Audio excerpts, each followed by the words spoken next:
राजस्थान के सभी पेंशनधारियों को मेरा नमस्कार। MS news Hindi YouTube channel पर सभी पेंशनधारियों का एक बार फिर से स्वागत है। तो साथ ही अगर आपकी पेंशन अटकी हुई है या फिर आपकी पेंशन समय से नहीं आती है या फिर आपकी पेंशन कम आती है या फिर 2-3 माह से नहीं आई है, तो यह वीडियो आपकी सभी समस्याओं का हल निकाल सकती है।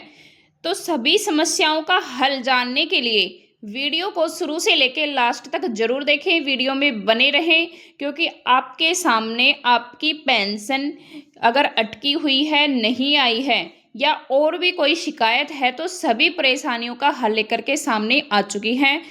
तो वीडियो में बने रहें। अभी तक आपने हमारे चैनल को सब्सक्राइब नहीं किया है तो MS news Hindi YouTube channel को सब्सक्राइब करना बिल्कुल भी ना भूलें। तो साथियों, अगर हम बात करें 15 अप्रैल से पेंशन में बड़ा धमाका होने वाला है। जिन भी भाई बहनों बड़े बुजुर्गों की पेंशन अटकी हुई है उनके लिए बड़ा धमाका होने वाला है। पेंशन आने वाली है। ग्रामीण पेंशनधारियों की पेंशन हो सकती है बंद। अब हम बात करेंगे ग्रामीण क्षेत्र के जो पेंशनधारी हैं, क्या उनकी भी पेंशन अटकी हुई है, और अगर नहीं अटकी है, आई है, तो कमेंट्स करके ज़रूर बताएं कि कितनी आई है।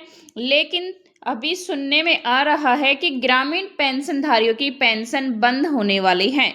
तो साथियों, अगर हम शहरी क्षेत्र की बात करें तो अगर आप कहाँ से बिलोंग कर रहे हैं, आप ग्रामीण क्षेत्र से हैं या फिर शहरी क्षेत्र से हैं और कौन से ज़िले से हैं, तो ज़रूर कमेंट्स करके बताएं कि आपकी पेंशन अटकी हुई है या नहीं अटकी हुई है। अगर आपकी पेंशन आ रही है तो कितनी आ रही है, 1250 रुपये आ रही है या फिर 1450 रुपये आ रही है। क्योंकि मैं आपको बताना चाहूँगी कि मार्च महीने के बिल भी जनरेट हो चुके हैं और वो अब 15 अप्रैल से पेंशन आने वाली है या जारी होने वाली है। तो वीडियो में बने रहें। 15 अप्रैल से पेंशन में बड़ा धमाका। नमस्कार दोस्तों, स्वागत है आपका हमारे चैनल पर। आज की वीडियो में एक बहुत बड़ी खबर आपके सामने आ चुकी है। 15 अप्रैल से पेंशन में बड़ा बदलाव होने जा रहा है। ग्रामीण पेंशनधारियों के लिए आई बड़ी अपडेट्स, यानी कि उनके लिए बहुत ही दुख खबर है कि ग्रामीण क्षेत्र की पेंशन बंद होने वाली है। तो अगर आप या आपके परिवार में कोई भी पेंशन लेता है तो इस वीडियो को अंत तक जरूर देखें, वीडियो में बने रहें। तो साथियों, अगर आप चाहते हैं कि आपकी पेंशन बिना रुके आते रहे तो यह काम आप जल्द से जल्द करें। अपना आधार कार्ड अपडेट रखें। तो साथियों, आपका जो आधार कार्ड है वो अपडेट होना चाहिए और मोबाइल नंबर से लिंक भी होना बहुत ज़रूरी है और बैंक खाता आधार से लिंक होना चाहिए। समय समय पर सत्यापन वेरिफिकेशन भी होना बहुत ज़रूरी है। तो सत्यापन की अगर हम बात करें तो कहीं ना कहीं यह भी एक पेंशन रुकने का कारण है कि आपने सही समय पर सत्यापन नहीं करवाया होगा। तो एक बार जाकर के आप पता करें कि आपकी पेंशन का वेरिफिकेशन हुआ है या नहीं हुआ है, और बैंक में भी जाकर आप अपना मोबाइल नंबर और आधार नंबर दोनों अपडेट रखें। लिंक होना चाहिए, चालू होना चाहिए। अगर आपने ये काम नहीं किया तो आपकी पेंशन भी रुक सकती है।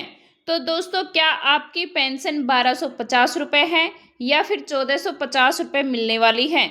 और सबसे बड़ी बात यही है कि कुछ लोगों की पेंशन बंद भी हो सकती है।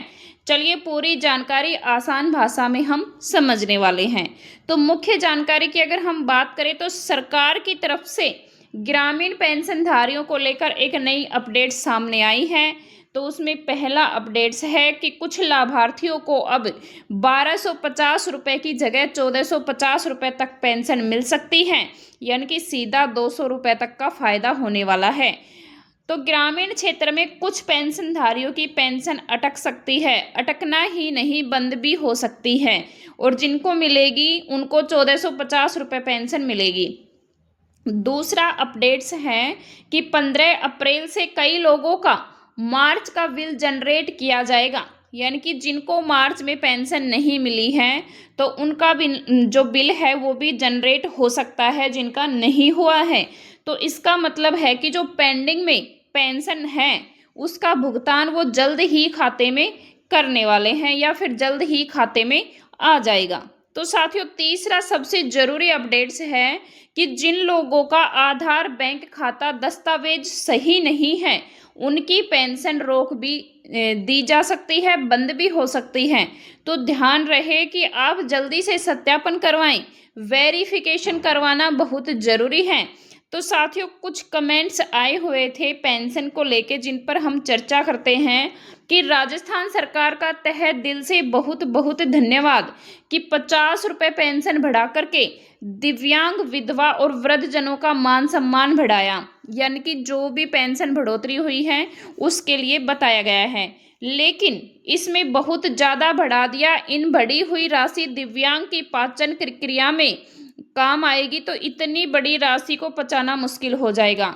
तो साथियों, इनका कहना है कि जो पेंशन में वृद्धि हुई है वो दिव्यांग और बुजुर्गों के लिए काफ़ी नहीं है, इसीलिए सरकार से मांग करना चाहते हैं कि अभी जो पेंशन वृद्धि की हुई है उसमें पूर्ति नहीं हो रही है, तो पेंशन को और भी ज़्यादा बढ़ाया जाए। तो साथियों, दूसरे जो महानुभाव हैं वो हैं भैरू सिंह सिकावता, जो पिछली कांग्रेस सरकार में सामाजिक सुरक्षा पेंशन को प्रति वर्ष 15% बढ़ाने का फैसला किया गया था। लेकिन यह बड़ा दुर्भाग्यपूर्ण है कि वर्तमान सरकार दिव्यांगों के प्रति नकारात्मक विचार रखती है, इसीलिए शायद उसे यह फैसला मंजूर नहीं है। बजट 2026-27 में सामाजिक सुरक्षा पेंशन मात्र 50 रुपये बढ़ाकर सरकार ने यह साबित कर दिया है कि नेताओं के खर्च के लिए सरकार के पास कोई कमी नहीं है, लेकिन बेचारे बेबस, लाचार और समाज के सबसे पिछड़े दिव्यांग वर्ग के लिए सरकार के खजाने में पेंशन के लिए 1500 रुपये महीना भी नहीं है। माननीय मुख्यमंत्री जी, यह निर्णय दिव्यांग भाई बहनों के साथ एक मजाक के जैसा है। भजनलाल शर्मा और दिया कुमारी के खिलाफ बताया गया है कि अविनाश गहलोत जी भी के लिए बताया गया है। तो साथियों, इनमें इन्होंने कहा है कि जो 50 रुपये पेंशन बढ़ी है, यानी कि पहले जो 1250 मिलते थे, तो कई पेंशनधारियों को कई जिलों में 1300 रुपये पेंशन आई है, तो उसमें सिर्फ 50 रुपये की मात्रा बढ़ी हुई है। तो इनका कहना है कि दिव्यांग और जो बेबस, लाचार समाज के पिछड़े वर्ग के जो नागरिक हैं उनके लिए कम से कम 1500 रुपये महीना होना चाहिए। तो साथियों, इनका कहना है कि पेंशन और बढ़ाया जाए।